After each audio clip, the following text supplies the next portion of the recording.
ಬಿಜೆಪಿಯಲ್ಲಿ ಒಂದು ರೀತಿಯಾದಂಥ ಆಟ ಆದರೆ ಕಾಂಗ್ರೆಸ್ನಲ್ಲಿ ಇನ್ನೊಂದು ರೀತಿಯಾದಂಥ ಆಟ. ಎಲ್ಲರೂ ಕೂಡ ಆಟದಲ್ಲೇ ಮಗ್ನರಾಗಿದ್ದಾರೆ. ಜನ ಮಾತ್ರ ಆಟ ನೋಡಿಕೊಂಡು ಎಂಟರ್ಟೈನ್ಮೆಂಟ್ ತಗೋಬೇಕಾ ಇಲ್ಲ ಬೈಬೇಕಾ ಅನ್ನೋ ಯೋಚನೆಯಲ್ಲಿದ್ದಾರೆ. ಕಾರಣ ಯಾರ್ಯಾರು ಅವ್ರವ್ರ ಪರ್ಫಾರ್ಮೆನ್ಸನ್ನು ಹೇಗೆ ತೋರಿಸ್ತಾ ಇದ್ದಾರೆ ಅನ್ನೋದು ಇಂಪಾರ್ಟೆಂಟ್ ಆಗುತ್ತೆ. ಕ್ರಿಕೆಟ್ ಮ್ಯಾಚ್ನಲ್ಲಿ 11 ಪ್ಲೇಯರ್ಗಳು ಪರ್ಫಾರ್ಮೆನ್ಸ್ ತೊಗೊಂಡ್ರೆ ಮ್ಯಾಚ್ ಗೆಲ್ತಾರೆ, ಒಬ್ಬರೇ ಪ್ಲೇಯರ್ ತೊಗೊಂಡ್ರೆ ಕಷ್ಟ ಆಗ್ಬಿಡುತ್ತೆ. ಹಾಗೆ ಈಗ ಕಾಂಗ್ರೆಸ್ನಲ್ಲೂ ಕೂಡ ಈಗ ಒಬ್ಬೊಬ್ಬರು ಒಂದೊಂದು ಪರ್ಫಾರ್ಮೆನ್ಸನ್ನು ಕೊಡ್ತಾ ಇದ್ದಾರೆ. ಕಾಂಗ್ರೆಸ್ನಲ್ಲಿ CM DCM ಮಧ್ಯೆ ಈಗ ಪವರ್ ಫೈಟ್ ಆರಂಭವಾಗಿದೆ. ಆ್ಯಕ್ಚುಲಿ ಮುಂದಿನ ಡಿಸೆಂಬರ್ವರೆಗೂ ಇರುವಂಥ ಸಮಯ, ಅದರ ಮುಂಚಿತವಾಗಿಯೇ ಅದಕ್ಕೆ ಪ್ಲಾಟ್ಫಾರ್ಮನ್ನು ರೆಡಿ ಮಾಡಿಕೊಳ್ತಾ ಇದ್ದಾರೆ, ವೇದಿಕೆ ಸಿದ್ಧತೆಯನ್ನು ಮಾಡಿಕೊಂಡಿದ್ದಾರೆ. ಇದು ಜಾಣತನದ ರಾಜಕಾರಣವೋ ಅಥವಾ ಚಾಣಾಕ್ಷತನದ ಆಟವೋ? DCM DK ಶಿವಕುಮಾರ್ ಅವರು ಶುರು ಮಾಡಿದ್ರ CM ಕುರ್ಚಿಯ ಪವರ್ ಗೇಮ್. ಸಿದ್ದರಾಮಯ್ಯ ಬಣದ ಜೊತೆಗೆ ಗೆರಿಲ್ಲಾ ವಾರ್ ಅನ್ನ ಶುರು ಮಾಡಿದ್ದಾರೆ. ಹೈಕಮಾಂಡ್ ನಿಷ್ಠೆ ಕಾರ್ಡ್ ಪ್ಲೇ ಅನ್ನ ಮಾಡ್ತಾ ಇದ್ದಾರೆ DK ಶಿವಕುಮಾರ್. ಈ ರಾಜಕೀಯ ದಾಳ ಇದೆಯಲ್ಲ, ಇದು ಹೊಸ ರೀತಿಯಾದಂಥ ಆಟ ಏನಿಲ್ಲ. ಅವರು ಚದುರಂಗದ ಆಟ, ಫುಟ್ಬಾಲ್ ಪ್ಲೇಯರ್ ಅಲ್ಲ.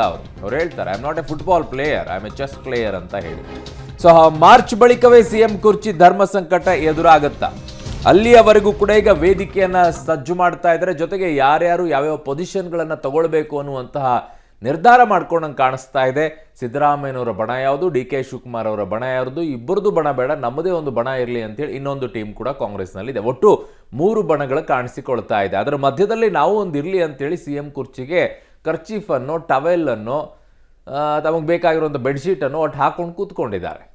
ಅದು ಇನ್ನೊಂದು ಟೀಮ್ ಇದೆ, ಮುಖ್ಯಮಂತ್ರಿ ಆಗಬೇಕು ಅನ್ನುವಂಥವ್ರದ್ದು. ಸೊ ಈಗ ಸದ್ಯಕ್ಕೆ ರೇಸ್ನಲ್ಲಿರುವಂಥದ್ದು ಒಂದು ಓಡ್ತಾ ಇರುವಂಥ ಕುದುರೆ ಸಿದ್ದರಾಮಯ್ಯನವರು, ಎರಡನೇದು ಅವ್ರ ಹಿಂದಲ್ಲಿ ರೇಸಲ್ಲಿರುವಂಥದ್ದು DK ಶಿವಕುಮಾರ್ ಅವರು.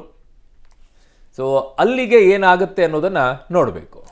ಕಾಂಗ್ರೆಸ್ನಲ್ಲಿ ಈಗಾಗಲೇ DCM DK ಶಿವಕುಮಾರ್ ಕೊಟ್ಟಿರುವಂತಹ ಒಂದು ಸ್ಟೇಟ್ಮೆಂಟ್, ಅದಾದ ನಂತರ CM ಕೊಡ್ತಾ ಇರುವಂತಹ ತಿರುಗೇಟು ಎಲ್ಲವೂ ಕೂಡ ಕುತೂಹಲಕ್ಕೆ ಕಾರಣ ಆಗ್ತಾ ಇದೆ. ಒಂದ್ ಕಡೆ ಜಾಣತನದ ರಾಜಕಾರಣಿ, ಜಾಣತನ ಹೆಂಗೆ ಅನ್ನೋದನ್ನ ನಾವು ಎಕ್ಸ್ಪ್ಲೈನ್ ಮಾಡ್ತಾ ಇದ್ವಿ. ಮತ್ತೊಂದ್ ಕಡೆಗೆ ಚಾಣಾಕ್ಷ ಆಟದ ಮೂಲಕ ಪವರ್ ಗೇಮ್ ಬಗ್ಗೆ ನೆನಪು ಮಾಡೋ ಕೆಲಸ ಆಗಿದ್ಯಾ? ಸಿದ್ದರಾಮಯ್ಯ ಅವ್ರು ನೋಡಿದ್ರೆ ಯಾವುದೇ ಒಪ್ಪಂದ ಆಗಿಲ್ಲ, ಹೈಕಮಾಂಡ್ ಎಲ್ಲ ಡಿಸೈಡ್ ಮಾಡೋದ್ ಮುಂದೆ ಅಂತ ಹೇಳ್ತಾ ಇದ್ದಾರೆ. CM ಪವರ್ಫುಲ್ ಪಂಚ್ಗೆ DCM DK ಶಿವಕುಮಾರ್ ಸಾಫ್ಟ್ ಆಗಿ ಉತ್ತರ ಕೊಟ್ಟಿದ್ದಾರೆ. ನಮ್ಮ ಚೀಫ್ ಮಿನಿಸ್ಟರ್ ಹೇಳಿದ ಮೇಲೆ ಅವ್ರು ಹೇಳಿದ್ದೆ ಫೈನಲ್ಲು, ನಾನು ಪಕ್ಷದ ನಿಷ್ಠ, ಪಕ್ಷ ಹೇಳಿದಂತೆ ಕೇಳ್ತೇನೆ ಅಂತ DK ಶಿವಕುಮಾರ್ ಅವರು ತಮ್ಮ ಲಾಯಲ್ಟಿ ವಿಚಾರವನ್ನು ಪ್ರಸ್ತಾಪ ಮಾಡಿದ್ದಾರೆ. ಪವರ್ ಶೇರಿಂಗ್ ವಿಷಯ ಮತ್ತೆ ಹೈಕಮಾಂಡ್ ವಿವೇಚನೆಗೆ ಬಿಟ್ರ ಹಾಗಾದ್ರೆ DK ಶಿವಕುಮಾರ್ ಅನ್ನೋದು ಪ್ರಶ್ನೆ. ಮತ್ತು ನೆನೆ DK ಶಿವಕುಮಾರ್ ಅವರು ನಗ್ನಗ್ತಾ ನಮ್ಮ ಚೀಫ್ ಮಿನಿಸ್ಟರ್ ಅಲ್ವಾ, ಅವ್ರು ಹೇಳಿದ್ಮೇಲೆ ಮುಗೀತು ಅಂತ ಒಂದು ಸ್ಟೇಟ್ಮೆಂಟ್ ಅನ್ನು ಕೊಟ್ರಲ್ಲ, ಆ ನಗುವಿನಲ್ಲೇ ಹಲವು ಅರ್ಥಗಳಿತ್ತು. ನಗು ಏನನ್ನ ಹೇಳ್ತಾ ಇತ್ತು ಅಂದರೆ, ನಾನು ಯಾರಿಗೆ ಎಲ್ಲಿ ಸಂದೇಶವನ್ನು ಕೊಡಬೇಕಾಗಿತ್ತೋ, ಎಲ್ಲಿ ಯಾರಿಗೆ ಯಾವ ವಿಷಯವನ್ನು ನೆನಪು ಮಾಡಬೇಕಾಗಿತ್ತೋ ಮಾಡಿಬಿಟ್ಟಿದ್ದೀನಿ. ರಾಷ್ಟ್ರೀಯ ಮಾಧ್ಯಮದಲ್ಲಿ ಮಾಡಿದ್ರೆ ಅದು ಹೈಕಮಾಂಡ್ಗೆ ತಲುಪುತ್ತೆ. ರಾಜ್ಯದಲ್ಲಿರುವಂತಹ ಮಾಧ್ಯಮಗಳು ಮಾಡಿದ್ರೆ ಇಲ್ಲೇ ಅದು ಚರ್ಚೆ ಸುತ್ತಾಡೋದಕ್ಕೆ ಕರೆಕ್ಟ್ ಆಗುತ್ತೆ. ಸೊ ನಾನು ಯಾರಿಗೆ ಸಂದೇಶ ಕೊಡಬೇಕಾಗಿತ್ತು, ಯಾರಿಗೆ ನೆನಪು ಮಾಡಬೇಕಾಗಿತ್ತು, ಯಾರಿಗೆ ವ್ಯಾಲಿಡಿಟಿ ಬಗ್ಗೆ ನೆನಪಿಸ್ಬೇಕಾಗಿತ್ತು, ಅದನ್ನು ಮಾಡಿದ್ದೀನಿ ಅನ್ನೋದು ಅವ್ರ ಮಾತಿನ ಅರ್ಥ ಆಗಿತ್ತು ಅಂತ ಅನ್ಸುತ್ತೆ. ಡೀಟೇಲ್ಸ್ ಕೊಡ್ತಾರೆ, ನೇರ ಸಂಪರ್ಕದಲ್ಲಿ ಜಾಯಿನ್ ಆಗ್ತಾ ಇದ್ದಾರೆ ಸುಕೇಶ್. ಜೆಂಟಲ್ಮನ್ ಅಗ್ರಿಮೆಂಟ್ ಆಗಿದೆಯಾ ಕಾಂಗ್ರೆಸ್ನ ಒಳಗೆ ಅನ್ನುವಂತಹ ಪ್ರಶ್ನೆಗೆ ಆಗಾಗ ಎರಡೂ ಬಣಕ್ಕೆ ಸೇರಿದವರು ಉತ್ತರವನ್ನು ಕೊಡ್ತಾ ಇದ್ರು.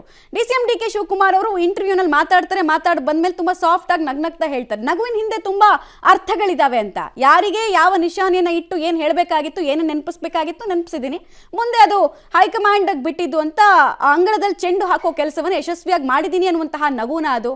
ಏನೇನಾಗ್ತಾ ಇದೆ ಸದ್ಯಕ್ಕೆ ಕಾಂಗ್ರೆಸ್ನಲ್ಲಿ ಈ ಎರಡೂ ಸ್ಟೇಟ್ಮೆಂಟ್ಗಳ ನಂತರ? ಮಮತಾ, ಒಂದು ಸ್ಪಷ್ಟ, ಈ ಸಂದೇಶ ಯಾವಾಗ ಕೊಟ್ಟರು ಅನ್ನೋದು ಕೂಡ ಪ್ರಮುಖವಾಗುತ್ತೆ. ಒಂದು ಕಡೆಯಲ್ಲಿ ಸಿದ್ದರಾಮಯ್ಯ ಆಪ್ತ ಸಚಿವರುಗಳು ಸಿದ್ದರಾಮಯ್ಯ ಅವರ ಪರವಾಗಿ ಒಂದು ಶಕ್ತಿ ಪ್ರದರ್ಶನ ಮಾಡ್ತೀವಿ ಅಂತ ಹೊರಟ ನಂತರದಲ್ಲಿ ಹೈಕಮಾಂಡ್ ಮಧ್ಯ ಎಂಟ್ರಿಯಾಗಿ ಇಡೀ ಸಮಾವೇಶ ಬಂದು ಪಕ್ಷದ ವೇದಿಕೆಗೆ ಬಂದ ನಂತರ ಅದು DK ಶಿವಕುಮಾರ್ ಟೇಕ್ ಓವರ್ ಮಾಡ್ಕೋತಾರೆ. ಟೇಕ್ ಓವರ್ ಮಾಡಿ DK ಶಿವಕುಮಾರ್ ಅವರ ನೇತೃತ್ವದಲ್ಲಿ ಒಂದು ಸಮಾವೇಶ, ಅಂದರೆ ಪಕ್ಷದ ನೇತೃತ್ವದಲ್ಲಿ ಸಮಾವೇಶ ಅನ್ನುವ ಹಂತಕ್ಕೆ ಬಂದಾಗ ಸಹಜವಾಗಿಯೇ ಮೊದಲು CM ಪರವಾಗಿ ಪ್ರತ್ಯೇಕವಾಗಿ ಹೊರಟ ಸಚಿವರಿಗೆ ಒಂದು ರೀತಿಯ ಮುಜುಗರ ಉಂಟಾಗುತ್ತೆ. ಅವೆಲ್ಲ ಆಗಿ ಸಮಾವೇಶದ ಸಿದ್ಧತೆ ಪಕ್ಷದ ವೇದಿಕೆಯಲ್ಲಿ ಆಗಿ ಸಮಾವೇಶ ನಡೆಯುವ ಸಂದರ್ಭದಲ್ಲಿ ಬೆರಳೆಣಿಕೆ ದಿನ ಮುಂಚಿತವಾಗಿ ನಮ್ಮ ನಡುವೆ ಒಂದು ಅಗ್ರಿಮೆಂಟ್ ಆಗಿದೆ ಅಂತ ಹೇಳುವ ಮೂಲಕವಾಗಿ ನೀವು ಏನೇನೋ ಮಾಡೋಕ್ಕಾಗಲ್ಲ, ಪಕ್ಷ ಇದೆ, ಹೈಕಮಾಂಡ್ ಇದೆ ಅನ್ನುವಂಥ ಸಂದೇಶವನ್ನು ಕೊಡಬೇಕಾಗಿತ್ತು DK ಶಿವಕುಮಾರ್. ಬಹುಶಃ ಅದನ್ನು ರವಾನಿಸಿದಂತೆ ಕಾಣಿಸ್ತಾ ಇದೆ.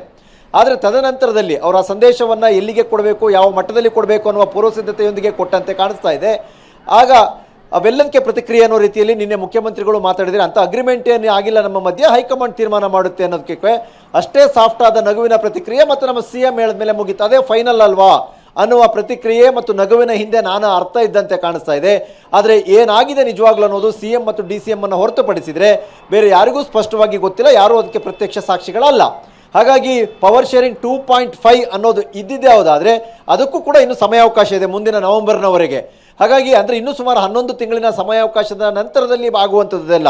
ಇದರ ಮಧ್ಯದಲ್ಲಿ ಪರ ಇರುವಂಥವರು ನಾನು ಇದು ಅವ್ರ ಕಡೆ ಇವ್ರ ಕಡೆ ಅನ್ನುವಂಥ ಶಕ್ತಿ ಪ್ರದರ್ಶನಕ್ಕೆ ಮುಂದಾದರೆ ಅದಕ್ಕೆ ಹೇಗೆ ಬ್ರೇಕ್ ಹಾಕಬೇಕು ಅನ್ನುವಂಥ ಗೊತ್ತು ಅನ್ನುವಂಥ ಸಂದೇಶವನ್ನು ಬಹುಶಃ ಈ ಸಮಾವೇಶದ ವಿಚಾರದಲ್ಲಿ ಸಂದೇಶ ಪಾಸ್ ಮಾಡುವಲ್ಲಿ DK ಶಿವಕುಮಾರ್ ಯಶಸ್ವಿಯಾದಂತೆ ಕಾಣಿಸ್ತಾ ಇದೆ. ಆದರೂ ಕೂಡ ಸಿದ್ದರಾಮಯ್ಯ ಅನ್ನೋ ಮಾಸ್ ಲೀಡರ್ನ ಎದುರಾಕೊಂಡು ಬೇರೆ ಏನು ಮಾಡೋಕ್ಕಾಗುತ್ತೆ ಅಂತ ಸದ್ಯಕ್ಕೆ ಹೇಳುವ ಪರಿಸ್ಥಿತಿ ಇಲ್ಲದೇ ಇದ್ರೂ ಕೂಡ ಇಬ್ಬರು ಕೂಡ ಹೊಂದಾಣಿಕೆಯಲ್ಲಿ ಹೋದಷ್ಟು ಕಾಂಗ್ರೆಸ್ ಪಕ್ಷ ಮತ್ತು ಸರ್ಕಾರಕ್ಕೆ ಒಳ್ಳೆಯದು ಅನ್ನುವಂಥದ್ದು ಬಹುತೇಕ ಕಾಂಗ್ರೆಸ್ ನಾಯಕರ ಮನಸ್ಸಲ್ಲೂ ಕೂಡ ಅಭಿಪ್ರಾಯ ಇದ್ದಂತೆ ಕಾಣಿಸ್ತಾ ಇದೆ. ಮಮತಾ, ಧನ್ಯವಾದ ತಮ್ಮೆಲ್ಲ ಮಾಹಿತಿಗಾಗಿ ಸುಕೇಶ್.